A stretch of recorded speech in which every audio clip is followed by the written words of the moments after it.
चलिए आगे हम देखते हैं बच्चों का कक्षा 9 के बच्चों ने कुछ प्रोडक्ट बनाया है। चलिए बताइए आप क्या बनाए हैं।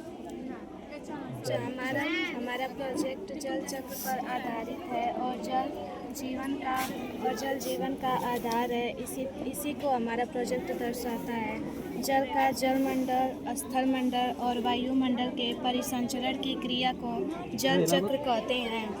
जब सूर्य की किरणें समुद्र के जल या नदी के जल पर पड़ता है तो वो गर्म होकर ऊपर उठता है, जिससे वाष्पीकरण कहते हैं। और वो आकाश में ठंडा होकर छोटे छोटे कण, पानी के कण आपस में मिलते हैं, जिससे बादल बनते हैं। और वे बादल वर्षा के रूप में नीचे गिरते हैं, जिसे हम बारिश कहते हैं। बादल जल के बूंद।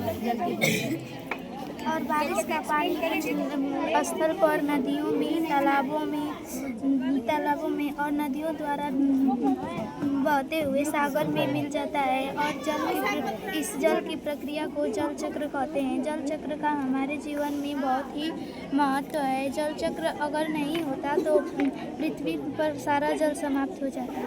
अच्छा, वाष्पीकरण क्या होता है? क्यों हटा दिए उसको? वाष्पीकरण सूर्य की किरण से जब जल गर्म होता है तो जब ऊपर उठता है गर्म होकर, तो उसे वाष्पीकरण कहते हैं। संघनन क्या होता है?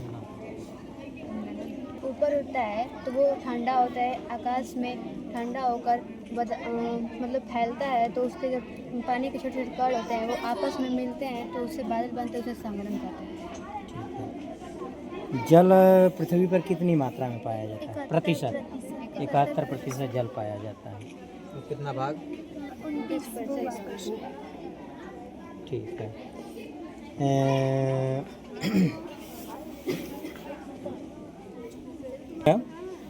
की सतह का तापमान क्या होता है? कितना होता है? 6000 डिग्री सेल्सियस होता है।